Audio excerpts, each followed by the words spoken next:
High ସାଙ୍ଗମାନେ, ମୋର ନାମ ରାଜା। ଘରେ ମା, ବାପା, ଭଉଣୀ ଆଉ ଦାଦା ଖୁଡ଼ୀ ରହନ୍ତି। ମୋର ବୟସ 21 ଚାଲିଛି। ଦାଦା ଆଉ ଖୁଡ଼ୀ ଆମ ଘରକୁ ଲାଗିକି ରୁହନ୍ତି। ଆମ ପରିବାର ଭିତରେ ମୁଁ ଟିକେ ଚଗଲାମି କରେ, ସମସ୍ତଙ୍କ ମଜାଥଟ୍ଟା କରେ। ସେଥିପାଇଁ ସମସ୍ତେ ମୋତେ ଟିକେ ଅଧିକ ଭଲ ପାଆନ୍ତି। ମୋ ଖୁଡ଼ୀଙ୍କ ବାହାଘର 4ରୁ 5 ବର୍ଷ ହେଲାଣି, ହେଲେ କିଛି ପିଲାଛୁଆ ହୋଇନଥିଲା। ସେଥିପାଇଁ ଦାଦା ଖୁଡ଼ୀ କେବେ କେବେ ଝଗଡ଼ା ମଧ୍ୟ କରନ୍ତି। ଆମେ ସମସ୍ତେ ଚୁପ୍ ରହୁଥିଲୁ। ବାପା ସମସ୍ତଙ୍କୁ ମନା କରିଥିଲେ କିଛି କହିବାକୁ। ସେଦିନ କିନ୍ତୁ ଟିକେ ଅଧିକ ଝଗଡ଼ା ହୋଇଗଲେ। ଦାଦା ଜମିବାଡ଼ି କାମ ଛାଡ଼ି ବେଙ୍ଗଲୁରୁ ଚାଲିଗଲେ। ଆମେ ସମସ୍ତେ ଫୋନ୍ରେ କଥା ହେଉଥିଲୁ, ହେଲେ ବ୍ୟକ୍ତିଗତ ଭାବରେ କିଛି କହୁନଥିଲୁ। ଦାଦା ଯିବା ପରେ ଖୁଡ଼ୀ ସବୁଦିନେ ଆମ ଘରେ ବସି ଟିଭି ଦେଖନ୍ତି। ସେ ମୋ ସହ ହସଖୁସି ହୁଅନ୍ତି। ଘର ପଛପଟେ ଟଏଲେଟ୍ ଥାଏ, ଆଉ ତା ପାଖକୁ ଲାଗିକି ବାଥରୁମ୍। ସମସ୍ତେ ସେଠି ଗାଧୁଆ କରନ୍ତି। ସେଦିନ ଖୁଡ଼ୀ ବିଆ ମେଲେଇ କରି ପରିସ୍ରା କରୁଥିଲେ।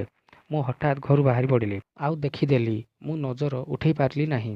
ଖୁଡ଼ୀ ମୂଷଳ ଧାରାରେ ବର୍ଷା ହେଲା ଭଳି ପରିସ୍ରା କରୁଥିଲେ, ହେଲେ ସେ ବି ଉଠିଲେ ନାହିଁ। ମୁଁ ସେମିତି ଚାହିଁ ରହିଲି। ତାଙ୍କ ବିଆ ପୁରା ଲାଲ ହୋଇକି ଦେଖାଯାଉଥିଲା। ଚାରିପଟୁ ବାଳରେ ଘୋଡ଼େଇ ହୋଇ ରହିଥିଲା, ଆଉ ଗୋରା ଜଙ୍ଘକୁ ଦେଖି ମୁଁ ପୁରା ପାଗଳ ହେଇଗଲି। ଖୁଡ଼ୀ ମୋତେ ବି ସେମିତି ଚାହିଁ ରହିଲେ। ପରିସ୍ରା କରି ଘରକୁ ଦୌଡ଼ି ପଳାଇଲେ। ବାରିପଟେ ସବୁବେଳେ ଲୁଗା, ନାଇଟ୍, ଚଡ଼ି ଓ ବ୍ରା ଶୁଖାନ୍ତି। ସମୟ ଦେଖି ମୁଁ ତାଙ୍କ ବ୍ରା ଆଉ ଚଡ଼ି ନେଇ ଶୁଙ୍ଘି ଶୁଙ୍ଘି ବାଣ୍ଡ ହଲେଇବା ଆରମ୍ଭ କଲି। ସେଦିନ ଆଉ କିଛି କହି ହେଲା ନାହିଁ। ଆମ ଘରେ ବସି ଟିଭି ଦେଖୁଥିଲେ। ମୁଁ ତାଙ୍କ ଦୁଧ ଦେଖି ମୋ ବାଣ୍ଡ ଠିଆ କରିଥିଲି ଓ ହାତରେ ଚାପି ଧରିଥିଲି। ଏମିତି ସବୁଦିନ ଚଡ଼ି ଆଉ ବ୍ରା ନେଇ ମୋ ମୁଠି ମାରି ତାଙ୍କ ଚଡ଼ିରେ ନାଳ ପୋଛିଲି। ଖୁଡ଼ୀ ଜାଣିଦେଲେ।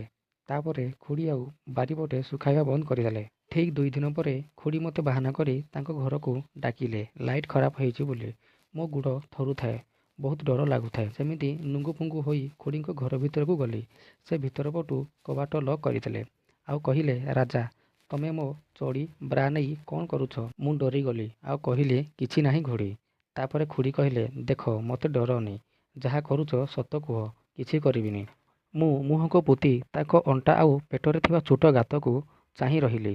ମୋର ନଜର ହଟିଲାନି। ମୁଁ ସିଧା ଖୋଲି କହିଦେଲି, ମୁଁ ମୁଠି ମାରି ତମ ଚଡ଼ି ଆଉ ବ୍ରାରେ ପୋଛୁଥିଲି। ଖୁଡ଼ୀ କହିଲେ, ଓଃ, ଏଇ ଗୋଟେ କଥା, ଏତେ ଡର କାହିଁକି? ତମେ ମୋ ପୁଅ ଭଳିଆ। ମୋ ବିଷୟରେ ଆଉ କ'ଣ ଭାବୁଛ? ଏମିତି ଶୁଣିବା ପରେ ମୋ ଦେହରୁ ଟିକେ ଡର କମିଲା। ମୋ ବାଣ୍ଡ ଠିଆ ହୋଇ ଉପରକୁ ଜଣା ପଡ଼ୁଥାଏ। ଆଉ ଖୁଡ଼ୀକି କହିଲି, ତମ ଦୁଧ ସାଇଜ ବହୁତ ଭଲ ହେଇଛି, ଟିକେ ଧରିବାକୁ ଦିଅନ୍ତନି। ଖୁଡ଼ୀ କହିଲେ, ଚୁପ୍ ରାଜା, ଏସବୁ କହିବାକୁ ତୁମକୁ ଲାଜ ଲାଗୁନି? ମୁଁ ଡରିଗଲି। ସାଙ୍ଗେ ସାଙ୍ଗେ ଖୁଡ଼ୀ ଟିକେ ହସିଦେଲେ, ଆଉ କହିଲେ, ବାହାଘର 5 ବର୍ଷ ହେଲାଣି। ତମ ଦାଦା ଆଜି ପର୍ଯ୍ୟନ୍ତ ମୋତେ ଗୋଟେ ଛୁଆ ଦେଇ ପାରିଲେ ନାହିଁ। ଏବେ ସେ ବାହାରେ ଅଛନ୍ତି। ମୋତେ ଭଲ ଲାଗୁନି। ତମେ ମୋ ଦୁଧରେ ଏତେ ମନ ରଖିଛ। ମୁଁ ହଁ କରିଦେଲି। ଖୁଡ଼ୀ ମୋ ପାଖକୁ ଆସି ମୋ ହାତ ଧରି ନେଇ ତାଙ୍କ ଦୁଧ ଉପରେ ରଖିଦେଲେ। ମୋ ହାତ ଧନ୍ୟ ହେଇଗଲା। ଓ କି ବଲ୍ ଭଳି ହୋଇଛି। ଭାବୁଥାଏ ବାଣ୍ଡକୁ ବ୍ୟାଟ୍ କରି ସେଥିରେ କ୍ରିକେଟ ଖେଳିବି। ସେ ତାଙ୍କର ସେକ୍ସି ଆବାଜ ବାହାର କରି କହିଲେ, ରାଜା, କ'ଣ ଏତିକିରେ ଚଳିବ ନା ଆଉ କିଛି ଦରକାର? ମୁଁ କିଛି କହିପାରିଲି ନାହିଁ। ମୁଁ ତାଙ୍କ ଦୁଧକୁ ଚିପି ଚାଲୁଥାଏ। ସେ ମୋ ଅଣ୍ଟାକୁ ଧରି ତାଙ୍କ ଦେହରେ ଜୋରରେ ବାଡ଼େଇ ଦେଲେ। ମୋ ହାତ ଦୁଧରୁ ବାହାର କରି କୁଣ୍ଢେଇବା ପୋଜିସନକୁ ଆସିଲେ। ମୋ ଓଠକୁ ପାଟିରେ ଚାପି ଚାପି କିସ୍ କଲେ। କି ସୁଖ! ଜୀବନରେ ଏମିତି ନରମ ଜିନିଷ କେବେ ଧରିନଥିଲି। ମୋ ବାଣ୍ଡ 90 ଡିଗ୍ରୀ ଠିଆ ହେଇଗଲାଣି। କ'ଣ କରିବି? ଖୁଡ଼ୀ ମୋତେ ଟାଣି ନେଇ ଖଟ ଉପରେ ଶୁଆଇ ଦେଲେ। ମୁଁ ଶୋଇପଡ଼ିଲି।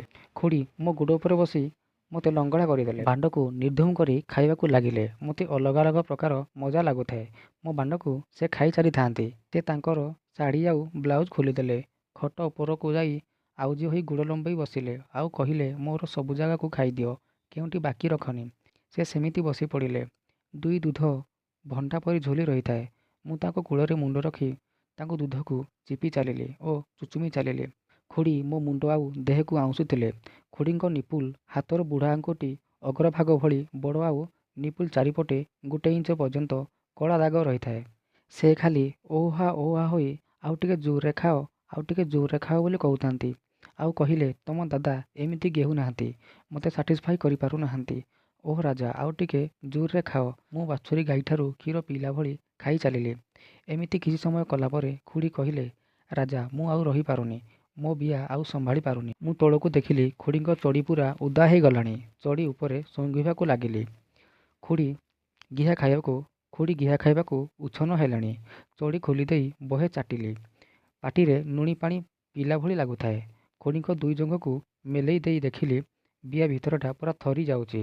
ଓ ଗଡ଼୍! ସବୁବେଳେ ଖୁଡ଼ିଙ୍କ ଚଡ଼ିକୁ ମୋ ବାଣ୍ଡ ଉପରେ ଚାପି ଧରି ହଲାଉଥାଏ। ଆଜି ବିଆ ମୋ ବାଣ୍ଡକୁ ଚିପିବ ଭାବି ଖୁଡ଼ିଙ୍କ ନାଭି ଛେପରେ ଭିଜେଇ ଦେଲିଣି। ଖୁଡ଼ି ଖାଲି ସଁ ସଁ ହେଲେଣି। ଖୁଡ଼ି କହିଲେ, ଜଲ୍ଦି କର, ମୁଁ ଆଉ କଣ୍ଟ୍ରୋଲ କରିପାରୁନି। ତାଙ୍କ ଉପରେ ଶୋଇ ପଡ଼ିଲି। ବାଣ୍ଡକୁ ବିଆରେ ପୂରେଇ ଦେଲି। ନାଳ ପଚ ପଚ ଓଦା ବିଆରେ ମୋ ବାଣ୍ଡ ଭିଜିଗଲା। ସେ ତାଙ୍କର ଦୁଇ ଗୋଡ଼କୁ ମୋ ପିଠିକୁ ଛନ୍ଦି ରଖିଲେ। ପୁରା ଟାଇଟ୍ କରି ଗୋଡ଼ରେ ଜାବୁଡ଼ି ଧରିଲେ। ଆଉ ଦୁଇ ହାତରେ ମୋ କାଖ ପଟେ ହାତ ନେଇ କୁଣ୍ଢେଇ ପକାଇଲେ। ମୁଁ ତଳ ଉପର ହୋଇ ଗେହି ଚାଲିଲି। ଖୁଡ଼ି ଖାଲି ଓହା ଓହା କରି ଧୀରେ ଧୀରେ ଚିଲଉଥାନ୍ତି। ତାଙ୍କ ଦୁଧରେ ମୁହଁ ଏପଟ ସେପଟ କରି ଖେଳୁଥିଲି। 5 ମିନିଟ୍ ନିସ୍ତୁକ ଗେହିଲି।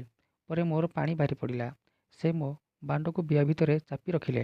ବାହାର କରିବାକୁ ମନ ହେଲାନି। ସବୁ ପାଣି ତାଙ୍କ ବିଆ ଭିତରେ ଛାଡ଼ିଦେଲି। ସେମିତି ଆମେ କୁଣ୍ଢାକୁଣ୍ଢି ହୋଇ ଶୋଇଥିଲୁ। ଖୁଡ଼ି କହିଲେ, ଓଃ, ଆଜି ବହୁତ ମଜା ଲାଗିଲା।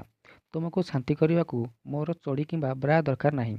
ଦାଦା ଆସିବା ପର୍ଯ୍ୟନ୍ତ ତମର ଯେ ମନ ହେବ ମୋତେ ଗେହିବ। ମୁଁ କହିଲି, କାଲି ତୁମକୁ ମନ ଭରି ଗେହିବି, ଆଉ ତମର ସବୁ ଜାଗାକୁ ଚାଟିବି। ଏତିକି କହି ବିଆ ଭିତରୁ କିଛି ବାହାରିଲା ପରି ଲାଗିଲା। ଖୁଡ଼ି କହିଲେ, ମୋର ପାଣି ଏବେ ବାହାରିଲା। ଆଉ ଗୋଟେ ନିଶ୍ୱାସରେ ମୋ ବାଣ୍ଡକୁ ଜୋରରେ ଚାପି ରଖିଲେ। 10 ମିନିଟ୍ ଏମିତି ପଡ଼ି ରହିଲୁ। ଖୁଡ଼ି ସେ ତାଙ୍କର ବ୍ରା ଦେଇ କହିଲେ, ଏଥିରେ ପୋଛାପୋଛି ହୋଇ ଘରକୁ ପଳାଅ। ଆଜି ରାତିରେ ସୁଯୋଗ ଦେଖି ଡାକିବି। ସେଦିନ ସେତିକିରେ ସନ୍ତୁଷ୍ଟ ନଥିଲେ। ଏବେ ଖୁଡ଼ି ମୋ ମାଇପ ଭଳି। ଯେବେ ଇଚ୍ଛା ହେଉଛି ମନ ଭରି ଗେହୁଛି। ହଁ, ଗୋଟେ ସପ୍ତାହ ହେଲା ଦାଦା ଆସିଲେଣି। ସେଥିପାଇଁ ଟିକେ ସତର୍କରେ ରହୁଛି। ଆଉ ଗୋଟେ ଖୁସି ଖବର, ଖୁଡ଼ି ଏବେ 2 ମାସର ପ୍ରେଗନେଣ୍ଟ ଅଛନ୍ତି। ଦେଖିବା ଛୁଆ କାହାର ମୁହଁ ନେଇ ଆସୁଛି। ଯଦି ଆପଣମାନଙ୍କୁ ଭିଡ଼ିଓଟି ଭଲ ଲାଗିଛି, ଭିଡ଼ିଓକୁ ଗୋଟେ ଲାଇକ୍ କରନ୍ତୁ ଓ ମୋ ଚ୍ୟାନେଲକୁ ସବସ୍କ୍ରାଇବ୍ କରନ୍ତୁ।